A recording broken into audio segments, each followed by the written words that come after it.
नमस्कार साथियों, हिंदी नेटशाला चैनल में आप सभी का पुनः हार्दिक अभिनंदन है।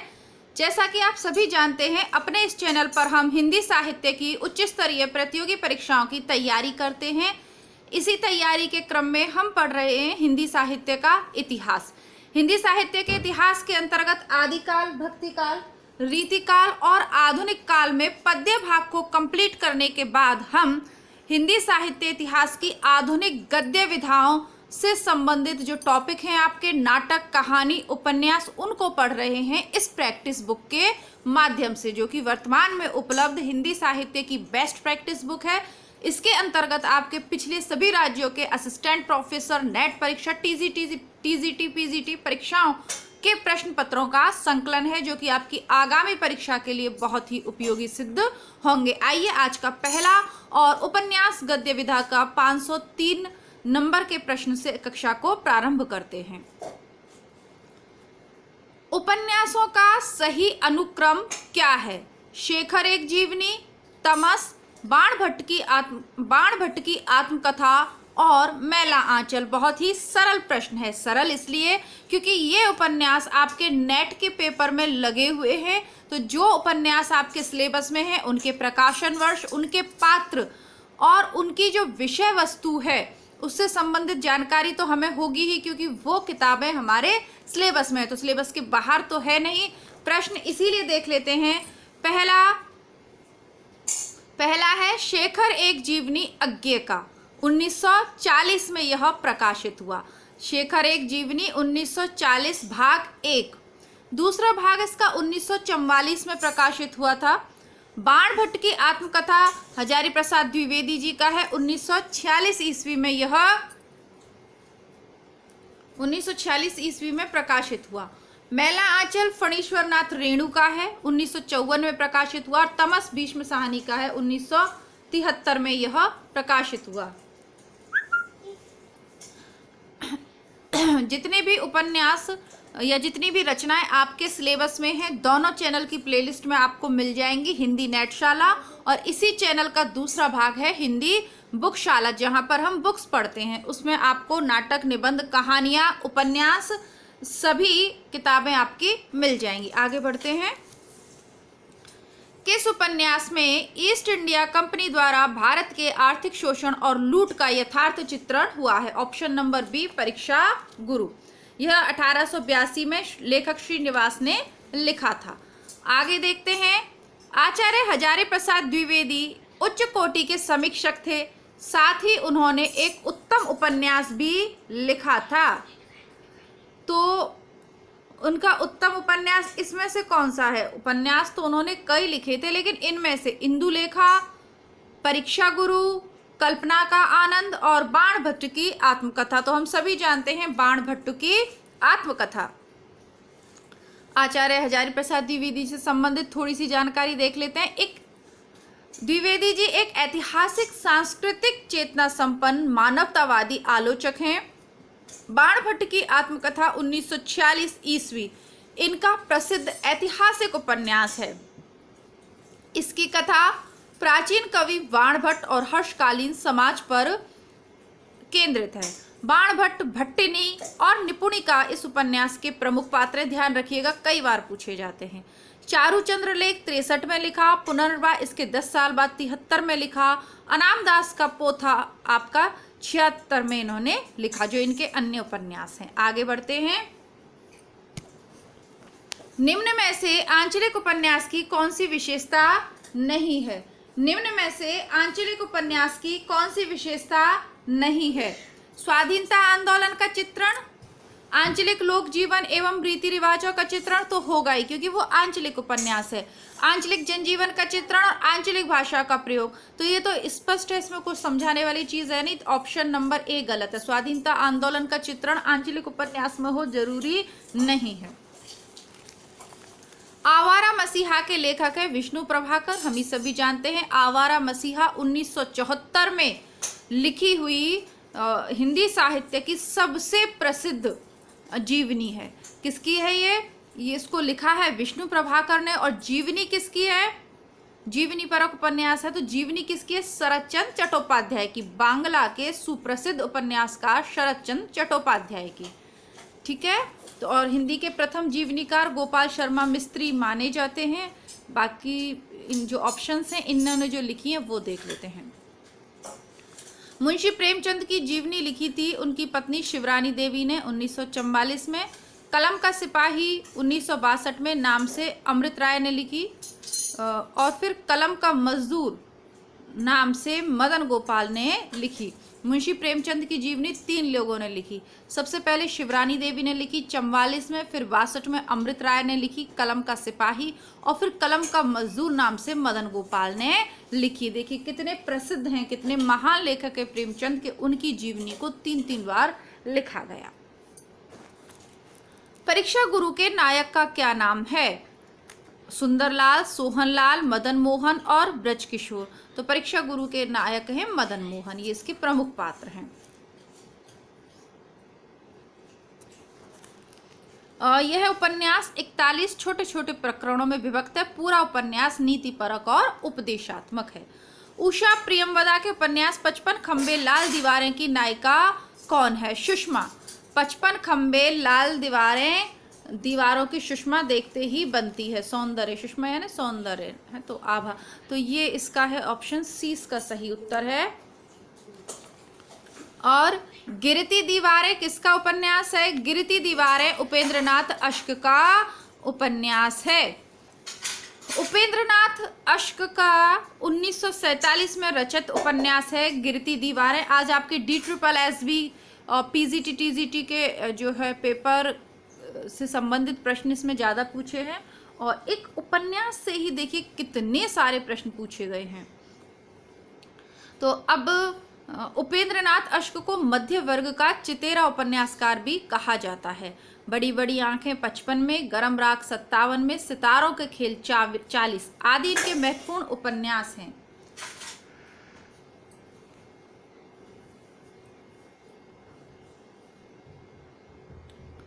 आदि इनके महत्वपूर्ण उपन्यास हैं।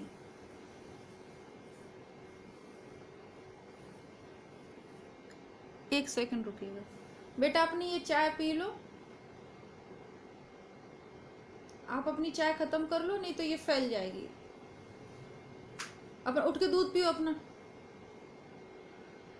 और ये इनके महत्वपूर्ण उपन्यास है। उपेंद्रनाथ अश्क का एक नाटक है अंजू दीदी, काफ़ी फेमस है, नेट के सिलेबस में भी है, और यूपी असिस्टेंट प्रोफेसर की आप तैयारी कर रहे हैं तो उसके सिलेबस में भी है। यूपी असिस्टेंट प्रोफेसर के लिए आपके ये जो प्रैक्टिस सेट हैं उपयोगी हैं। नियमित रूप से आपके लिए कक्षाएं लाने का मेरा प्लान है, तो हिंदी बुकशाला और नेटशाला दोनों से जुड़े रहें यदि आप असिस्टेंट प्रोफेसर की तैयारी कर रहे हैं। यूपी वालों के अधिकतर रचनाएं मैं करवा चुकी हूँ, कुछ उपन्यास आपके रह रहे हैं जिन्हें प्रारंभ करेंगे। अंजू दीदी नाटक, आपके 6 नाटक लगे हुए हैं, उसमें से लास्ट है अंजू दीदी जो हम अभी कल से प्रारंभ कर दिया है। तो आप लोगों ने नहीं देखा है तो हिंदी बुकशाला पे आप जरूर ज्वाइन करें। दोनों चैनल से जुड़े रहिएगा, आप लोग दोनों चैनल्स को नियमित देखिए। इसके अलावा अगर पहली बार है तो ऐसा नहीं है कि केवल प्रैक्टिस सेट देखा और चल दी, आप प्लेलिस्ट चेक करें। जितनी भी किताब है, चाहे रामचंद्र शुक्ल की किताब हो, आपकी गोविंद पांडे सरस्वती पांडे की किताब हो, आपके यूथ कंपटीशन के रूप में प्रैक्टिस सेट्स हों, गोविंद पांडे की आपकी वन लाइनर हो, या हिंदी साहित्य का सरल इतिहास हो, या अथवा रामस्वरूप चतुर्वेदी जी की बुक, रामस्वरूप चतुर्वेदी आलोचक के रूप में यूपी असिस्टेंट प्रोफेसर के सिलेबस में, तो उनकी जो बुक है वह भी हम पढ़ रहे हैं। ये सब किताबें आपको हिंदी नेटशाला की प्लेलिस्ट में मिल जाएंगी। और इसके अलावा जो रह रही हैं वो हम नियमित रूप से आपकी जो रचनाएं हैं वो पढ़ रहे हैं। तो कृपया करके आप चैनल से जुड़े रहें। दोनों चैनल्स को आप यदि हिंदी विषय से किसी भी परीक्षा की तैयारी करें तो सब्सक्राइब ज़रूर करें। अच्छा नहीं लगता, आप लोग कमेंट में, आप लोगों को लगता भी होगा कि मैडम बहुत टाइम बीच में वेस्ट कर रही हैं, लेकिन मुझे थोड़ा सा दुख होता है कि आप लोगों में से जब मैं YT स्टूडियो अपना चेक करती हूँ नियमित व्यूवर्स आ रहे हैं। ऐसा नहीं है कि चैनल को लोग देख नहीं रहे, लेकिन आप लोग सब्सक्राइब नहीं कर रहे। यानी कि कर क्या रहे हैं कि आपने एक टॉपिक ढूंढा, सर्च में आया, जैसे लहरों के राजहंस, RPSC राजस्थान वाले लहरों का राजहंस बुकशाला से देख लिया, उसके अलावा आपके आरपीएससी में जितने भी first grade, second grade, college lecturer की किताबें हैं, विषय वस्तु है, टेक्स्ट बुक है, सब उसमें उपलब्ध है, लेकिन आप लोग देखते ही नहीं हो। तो एक जगह आपको सभी किताबें, सभी मूल पुस्तकें आपको मिल रही हैं, तो कृपया करके प्लेलिस्ट ज़रूर चेक करें और परीक्षा के बाद चैनल को अनसब्सक्राइब कर दें, उसमें कोई समस्या नहीं है। लेकिन जब तक परीक्षाएं हैं तब तक तो सब्सक्राइब करके रखिए भाई। इतनी सारी किताबें आप लोगों के लिए खरीदी जाती हैं, क्योंकि जाहिर सी बात है कि इतने सारे पेपर एक साथ तो कोई व्यक्ति देता नहीं है, तो इतनी सारी किताबें आपके लिए उपलब्ध करवाई जा रही हैं, खरीदी जा रही हैं। तो कम से कम ज़्यादा से, इतनी इच्छा तो मेरी है कि ज़्यादा से ज़्यादातर लोगों तक ये किताबें पहुँचें। आप अपने मित्रों को, आप जहाँ रह रहे हैं,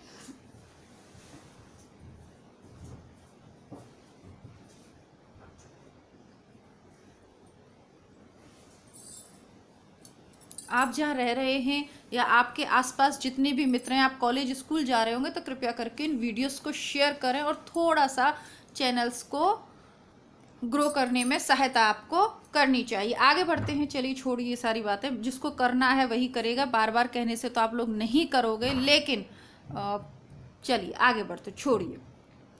कौन सा एक उपन्यास पूरी तरह किसान जीवन पर केंद्रित है? सेवा सदन, प्रेमाश्रम, कर्मभूमि और निर्मला। देखिए, थोड़ा बहुत किसानों का वर्णन तो हो सकता है, लेकिन पूरी तरह आपका प्रेमाश्रम इसमें से किसान जीवन पर केंद्रित है। 1922 में किसान जीवन पर केंद्रित है इनका प्रेमाश्रम। गोदान की भी बात करें, जैसे गोदान तो सब परीक्षाओं के सिलेबस में लगा हुआ ही है, और बाकी हिंदी साहित्य का महान उपन्यास है तो पढ़ना ही है। तो उसमें भी आपका नगरीय और ग्रामीण दोनों जीवनों का चित्रण है, लेकिन प्रेमाश्रम किसान जीवन पर आधारित है। GSSB के ये 10-15 प्रश्न आपके यहीं से पूछे हुए हैं। ठीक है, आगे बढ़ते हैं। चोटी की पकड़ की विधा क्या है? तो चोटी की पकड़ उपन्यास है। छायावादी कवि सूर्यकांत त्रिपाठी निराला ने इस उपन्यास की रचना की है। यह यथार्थवादी परंपरा की कृति है। और अन्य इनके हैं अप्सरा, अलका, प्रभावती, निरुपमा तथा कुल्ली भाट। ओके, आगे बढ़ते हैं। सोया हुआ जल उपन्यास की विषय वस्तु निम्नलिखित में से किसके साथ संबंधित है? तो सोया हुआ जल उपन्यास, ये तो मैंने भी नहीं सुना, एक नया क्वेश्चन मुझे देखने को मिल रहा है। चलिए कुछ नया सीखते हैं। इसका उत्तर देखकर ही मैं आपको बता सकती हूँ। भिन्न भिन्न व्यक्तियों की कहानी, एक सराय में ठहरे हुए यात्रियों की एक रात की कहानी, ये हो सकता है ऑप्शन नंबर बी। सामाजिक विसंगतियों का वर्णन और काशी का इतिहास, सोया हुआ जल उपन्यास, तो ये एक सराय में ठहरे हुए यात्रियों की एक रात की कहानी भी हो सकती है और काशी का इतिहास भी हो सकता है। ऑप्शन नंबर बी देख लेते हैं इसका, ऑप्शन नंबर बी। खैर पढ़कर ही समझ में आ रहा था, हालांकि मैंने सुना नहीं है इस उपन्यास के बारे में। देख लेते हैं। सोया हुआ जल उपन्यास की विषय वस्तु एक सराय में ठहरे हुए यात्रियों की एक रात की कहानी से संबंधित है। 1954 में प्रतीकात्मक उपन्यास है। सर्वेश्वर दयाल सक्सेना का उपन्यास है सोया हुआ जल। पागल कुत्तों के मसीहा, सूने चौखट। पागल कुत्तों के मसीहा उपन्यास में कुत्तों के प्रतीक में रूढ़ जीवन मूल्यों का चित्रण है। सूने चौखट उपन्यास में बालक के स्वभाव का चित्रण है। सर्वेश्वर दयाल सक्सेना कवि एवं उपन्यासकार हैं। तो सर्वेश्वर दयाल सक्सेना का एक कविता संग्रह है क्वानो नदी और काठ की घंटियां, इनकी फेमस है। बट उपन्यासकार के रूप में ये इनका पहला उपन्यास है जिससे मैं परिचित हो रही हूँ। अच्छा एक प्रश्न है, नया सीखने को मिला। सोया हुआ जल, सर्वेश्वर दयाल सक्सेना। चंद्र सुधा और पम्मी धर्मवीर भारती जी के किस उपन्यास के पात्र हैं? यह भी अपनी तरीके का हिंदी साहित्य का फेमस उपन्यास है, गुनाहों के देवता। गुनाहों के देवता।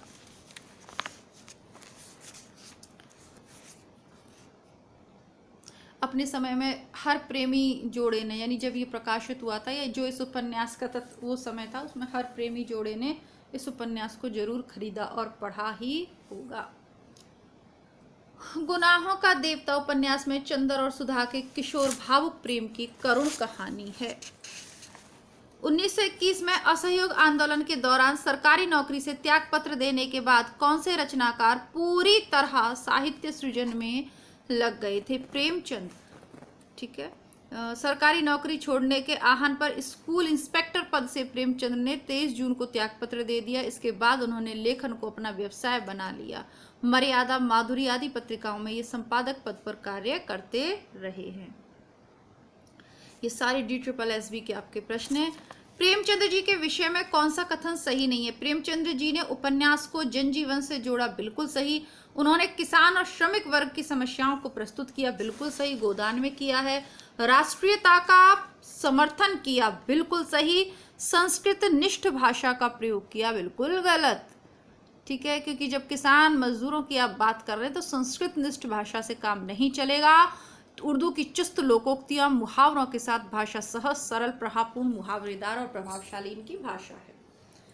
शिवपालगंज किस उपन्यास से संबंधित है? अब तो रट गया होगा आपको, राग दरबारी। ऐसा कौन सा पेपर है जिसमें ये नहीं पूछा जाता? तो राग दरबारी है। देख लीजिए, नेट में 3-4 बार रिपीट हो गया, DSSB में पूछा ही गया, UPPSC GIC प्रवक्ता वाले में भी पूछा गया, तो कुल मिला के बहुत बार पूछा गया है। सूर्यकांत त्रिपाठी निराला जी के उपन्यासों का प्रकाशन वर्ष की दृष्टि से सही कालक्रम पहचानिए। सबसे पहले आया था अप्सरा 1931, फिर आया है इनका, देखते हैं थोड़ा सा, फिर आया है इनका अलका आया है 1933, फिर आया है कुल्ली भाट 38 में, फिर आया है चोटी की पकड़ 46 में। तो ये इनका सही अनुक्रम है। दहेज प्रथा अनमेल विवाह के दुष्परिणाम का चित्रण प्रेमचंद्र जी ने निम्न में से किस उपन्यास में किया है? निर्मला उपन्यास में इन्होंने दहेज प्रथा और अनमेल विवाह के दुष्परिणाम का चित्रण किया है। कौन सा उपन्यास धर्मवीर भारती जी का नहीं है? चारू चंद्रलेख नहीं है, क्योंकि यह तो हजारी प्रसाद द्विवेदी का, देखते ही मालूम चल रहा। बाकी देख लीजिए, सूरज का 7वां घोड़ा, प्रारंभ व समापन, 11 सपनों का देश। तो ये 11 सपनों का देश तो शायद आप न पहचान पाए, सूरज का 7वां घोड़ा तो पहचान लेंगे आप। तो कुल मिला के न जान पाए तो ये मालूम यदि है कि चारू चंद्रलेख हमारे हजारी प्रसाद द्विवेदी का, तो भी आप प्रश्न का उत्तर सही लगा लेंगे। चितकोबरा उपन्यास की लेखिका कौन है? मृदुला गर्ग। चितकोबरा उपन्यास की लेखिका है मृदुला गर्ग। बुधवा की बेटी उपन्यास किसने लिखा है? पांडे बेचन शर्मा उग्र ने। यह उपन्यास अछूतोद्धार की समस्या को केंद्र में रखकर लिखा गया है। उग्र को हिंदी उपन्यासों में पत्रात्मक प्रविधि के प्रवर्तक के रूप में भी जाना जाता है। देखिए, ये सारे क्वेश्चन DSSB के हैं आज के आपके, बहुत सारे प्रश्न एक ही जगह से पूछ लिए हैं। चलिए, देवकी नंदन खत्री द्वारा लिखित चंद्रकांता किस प्रकार का उपन्यास है? तो तिलस्मी प्रकार का, जासूसी नहीं है, तिलस्मी प्रकार का है। तो यहाँ आपके DSSB के समाप्त होते हैं। अब UPHSC असिस्टेंट प्रोफेसर वाले जो प्रश्न हैं इनको देखेंगे, इनको कल की कक्षा में देखेंगे, क्योंकि ये भी खूब सारे हैं आपके, तो इनको कल की कक्षा में देखेंगे असिस्टेंट प्रोफेसर वालों को। तो आज आपके DSSB PGT वाले प्रश्न हो गए हैं बहुत सारे। इसी के साथ कक्षा को समाप्त करते हैं। नियमित जुड़े रहिए, दोनों चैनल्स की प्लेलिस्ट चेक करते रहिए। इसी के साथ मिलती हूँ हिंदी बुकशाला पर अंजू दीदी नाटक के साथ अन्य किसी महत्वपूर्ण वीडियो में। तब तक के लिए नमस्कार, धन्यवाद, जय हिंद।